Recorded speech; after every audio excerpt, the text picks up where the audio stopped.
ಕಳೆದ ಕೆಲ ದಿನಗಳ ಹಿಂದೆ ಸುರಿದ ಮಳೆಯಿಂದಾಗಿ ಸರ್ಕಾರಿ ಕಿರಿಯ ಪ್ರಾಥಮಿಕ ಶಾಲೆಯೊಂದರ ಮೇಲ್ಛಾವಣಿ ಕುಸಿದು ಬಿದ್ದಿತ್ತು. ಇದರಿಂದ ಆಕ್ರೋಶಗೊಂಡ ಗ್ರಾಮಸ್ಥರು ರಸ್ತೆ ತಡೆ ನಡೆಸಿ ಪ್ರತಿಭಟನೆ ನಡೆಸಿದ್ದರು. ಈ ಹಿನ್ನೆಲೆಯಲ್ಲಿ ಶಾಲೆಗೆ ಭೇಟಿ ನೀಡಿದ ಸಂಸದರು ಮುಂದಿನ ತಿಂಗಳು ಗುದ್ದಲಿ ಪೂಜೆ ಮಾಡಿ ಹೊಸ ಕಟ್ಟಡ ಕಟ್ಟಿಸಿಕೊಡುವ ಭರವಸೆ ನೀಡಿದ್ದಾರೆ. ಹಾಗಿದ್ದರೆ ಯಾವುದು ಆ ಶಾಲೆ ಅಂತೀರಾ? ಈ ಸ್ಟೋರಿ ನೋಡಿ.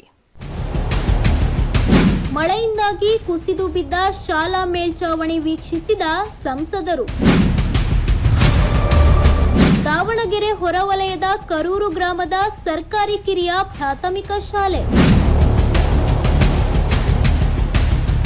ಮುಂದಿನ ತಿಂಗಳು ಹೊಸ ಕಟ್ಟಡ ನಿರ್ಮಾಣಕ್ಕೆ ಗುದ್ದಲಿ ಪೂಜೆ ಮಾಡುವುದಾಗಿ ಹೇಳಿದ ಸಂಸದರು. ಹೀಗೆ ಕುಸಿದು ಬಿದ್ದಿರುವ ಶಾಲಾ ಮೇಲ್ಛಾವಣಿ ವೀಕ್ಷಿಸುತ್ತಿರುವ ಸಂಸದರು, ಘಟನೆ ಬಗ್ಗೆ ಗ್ರಾಮಸ್ಥರಿಂದ ಮಾಹಿತಿ ಪಡೆಯುತ್ತಿರುವ ಸಂಸದರು. ಈ ದೃಶ್ಯ ಕಂಡು ಬಂದಿದ್ದು ದಾವಣಗೆರೆ ಹೊರವಲಯದಲ್ಲಿರುವ ಕರೂರು ಸರ್ಕಾರಿ ಕಿರಿಯ ಪ್ರಾಥಮಿಕ ಶಾಲೆಯಲ್ಲಿ. ಹೌದು, ಕಳೆದ ಕೆಲ ದಿನಗಳ ಹಿಂದೆ ಸುರಿದ ಮಳೆಯಿಂದಾಗಿ ಸರ್ಕಾರಿ ಕಿರಿಯ ಪ್ರಾಥಮಿಕ ಶಾಲೆಯ ಕೊಠಡಿಯ ಮೇಲ್ಛಾವಣಿ ಕುಸಿದು ಬಿದ್ದಿದ್ದು, ಭಾನುವಾರ ಸಂಸದೆ ಪ್ರಭಾ ಮಲ್ಲಿಕಾರ್ಜುನ್ ಶಾಲೆಗೆ ಭೇಟಿ ನೀಡಿ ಪರಿಸ್ಥಿತಿ ಅವಲೋಕಿಸಿದರು. ಶಾಲೆಯಲ್ಲಿ ಒಂದು ಕೊಠಡಿ ಬಿದ್ದಿದ್ದು, ಸದ್ಯ ಸಮುದಾಯ ಭವನದಲ್ಲಿ ತರಗತಿಗಳು ನಡೆಸಲು ಅನುಕೂಲ ಮಾಡಿಕೊಡಲಾಗಿದೆ ಎಂದರು. ಶಾಲೆಯ ಜಾಗದ ಸಮಸ್ಯೆ ಇದ್ದು, ಈ ಬಗ್ಗೆ ಜಾಗದ ಮಾಲೀಕರ ಬಳಿ ಶಾಸಕರಾದ ಶಾಮನೂರು ಶಿವಶಂಕರಪ್ಪ ಹಾಗೂ ನಾನು ಕರೆಯಿಸಿ ಮಾತನಾಡಿದ್ದು, ಜಾಗದ ಮಾಲೀಕರಿಗೆ ಬೇರೆ ಕಡೆ ಜಾಗ ಕೊಟ್ಟು ದಾನಪತ್ರ ಸರಿ ಮಾಡಿಕೊಡುವಂತೆ ಹೇಳಲಾಗಿದ್ದು, ಶೀಘ್ರದಲ್ಲೇ 28 ಲಕ್ಷ ರೂಪಾಯಿ ಇದ್ದು ಹೊಸ ಕಟ್ಟಡ ನಿರ್ಮಾಣ ಮಾಡಲು ಮುಂದಿನ ತಿಂಗಳು ಗುದ್ದಲಿ ಪೂಜೆ ನೆರವೇರಿಸುವುದಾಗಿ ಹೇಳಿದ್ದಾರೆ. ಒಂದು ಕಟ್ಟಡ ಬಿದ್ದಿದೆ, ಬಟ್ ಮಕ್ಕಳಿಗೆ ಯಾರಿಗೂ ಏನೂ ತೊಂದರೆ ಆಗಿಲ್ಲ. ಆಮೇಲೆ ಪಕ್ಕದ ರೂಮ್ನಲ್ಲಿ ಕ್ಲಾಸ್ ನಡೀತಾ ಇದ್ರು, ಆ ಟೈಮ್ನಲ್ಲಿ ಯಾರೂ ಒಳಗಿರಲಿಲ್ಲ ಅಂತ ಹೇಳಿದ್ದಾರೆ. ಈಗ ಸದ್ಯಕ್ಕೆ ಈ ಮಕ್ಕಳಿಗೆ ಇಲ್ಲೇ ಹತ್ತಿರದಲ್ಲಿ ಸಮುದಾಯ ಭವನಲ್ಲಿ ಕ್ಲಾಸಸ್ ತೊಗೊಳ್ತಾ ಇದ್ದಾರೆ. ಅವ್ರ ಎಜುಕೇಷನಿಗೆ ಡೇ ಟು ಡೇ ಆ್ಯಕ್ಟಿವಿಟೀಸಿಗೆ ಏನೂ ಡಿಸ್ಟರ್ಬೆನ್ಸ್ ಆಗ್ತಾಯಿಲ್ಲ. ಮತ್ತು ಇಲ್ಲಿದ್ದು ಜಾಗದ ಸಮಸ್ಯೆ. ಸೊ ಅದರಿಂದ ಇಲ್ಲಿರುವಂತಹ ಓನರ್ಸಿಗೆ ಅವ್ರ ಜೊತೆ ಕೂಡ ಮಾತಾಡಿದ್ದೀವಿ. ಆಮೇಲೆ ಅಪ್ಪಾಜಿಯವರು, ಶಾಮನೂರು ಶಿವಶಂಕರಪ್ಪಾಜಿಯವರು ಕರೆದು ಮಾತಾಡಿದ್ದಾರೆ. ಅವರಿಗೆ ಬೇರೆ ಕಡೆ ಒಂದು ಜಾಗ ಕೊಟ್ಟು ಈ ಶಾಲೆ ಒಂದು ಏನು ಡಾಕ್ಯುಮೆಂಟ್ಸ್ ಇದೆ ಅದನ್ನ ದಾನಪತ್ರ ಕೂಡ ಸರಿ ಮಾಡಿಕೊಂಡು ಶೀಘ್ರದಲ್ಲೇ ಸುಮಾರು 28 ಲಕ್ಷ ಅಮೌಂಟ್ ಕೂಡ ಇದೆ, ಅದನ್ನು ಕೂಡ ಯುಟಿಲೈಸ್ ಮಾಡಿಕೊಂಡು ಹೊಸ ಕಟ್ಟಡ ನಿರ್ಮಾಣ ಮಾಡಬೇಕು ಅಂದ್ಕೊಂಡಿದ್ದೀವಿ. ಸೊ ಎಲ್ಲ ಮಕ್ಕಳನ್ನ ಜೊತೆ ನಾನು ಕೂಡ ಮಾತಾಡಿದೆ. ಚೆನ್ನಾಗಿ ಆ್ಯಕ್ಟಿವ್ ಆಗಿದ್ದಾರೆ ಮಕ್ಕಳು, ಅವ್ರಿಗೆ ಊಟ ಕೂಡ ಚೆನ್ನಾಗಿ ಕೊಡ್ತಾ ಇದ್ದಾರೆ. ಆಮೇಲೆ ಇಲ್ಲಿ ಟೀಚಿಂಗ್ ಸ್ಟಾಫ್ ಕೂಡ ಚೆನ್ನಾಗಿದ್ದಾರೆ, ಡೆಡಿಕೇಟೆಡ್ ಟೀಮ್ ಇದೆ. ಐ ಥಿಂಕ್ ನೆಕ್ಸ್ಟ್ ಮಂತ್ನಲ್ಲಿ ಭೂಮಿ ಪೂಜೆ ಮಾಡೋಕ್ಕಾಗುತ್ತೆ.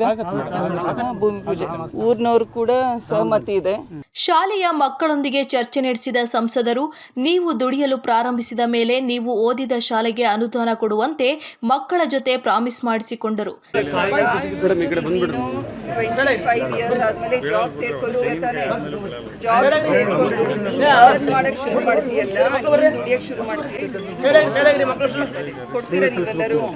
ಪ್ರಾಮಿಸ್ ಮಾಡ್ತೀರಾ? ಏನಂತ ಪ್ರಾಮಿಸ್ ಮಾಡ್ತೀರಾ? ನೀನು ಅರ್ನ್ ಮಾಡಕ್ ಶುರು ಮಾಡಿದ್ಮೇಲೆ ನಿಮ್ಮ ಶಾಲೆಗೆ ಕೊಡ್ತೀರಾ, ಸರಿನಾ?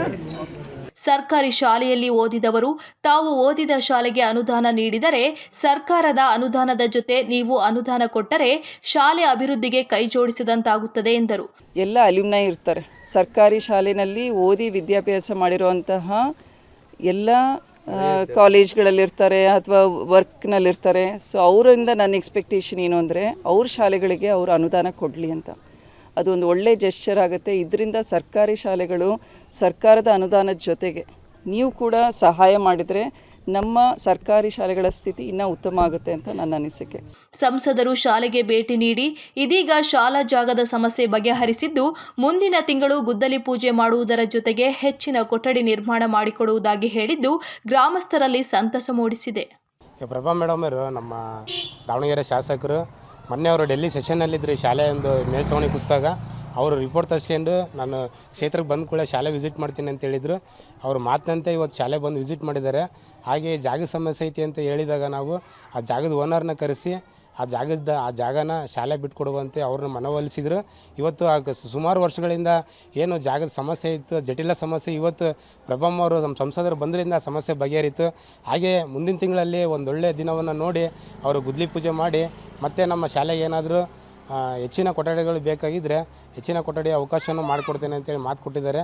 ಈ ಒಂದು ಏನು ನಾವು ಸುಮಾರು ವರ್ಷಗಳಿಂದ ಹೋರಾಟ ಮಾಡ್ತಿದ್ವಿ, ಜಟಿಲ ಸಮಸ್ಯೆ ಬಗೆಹರಿತು ಅಂತೇಳಿ ನಮ್ಮೆಲ್ಲರಿಗೂ ಒಂದು ತುಂಬ ಸಂತೋಷ ಆಗ್ತಾಯಿದೆ. ಒಟ್ಟಿನಲ್ಲಿ ಕರೂರು ಶಾಲೆ ಭೇಟಿ ನೀಡಿದ ಸಂಸದರು ಜಾಗದ ಸಮಸ್ಯೆ ಬಗೆಹರಿಸಿ ಹೊಸ ಕಟ್ಟಡ ನಿರ್ಮಿಸುವುದಾಗಿ ಹೇಳಿದ್ದು ಗ್ರಾಮಸ್ಥರ ಮೆಚ್ಚುಗೆಯ ಜೊತೆಗೆ ಜನಪ್ರತಿನಿಧಿ ಎಂದರೆ ಹೇಗಿರಬೇಕು ಎಂಬ ಹೆಗ್ಗಳಿಕೆಗೆ ಪಾತ್ರವಾಗಿರೋದಂತೂ ಸತ್ಯ.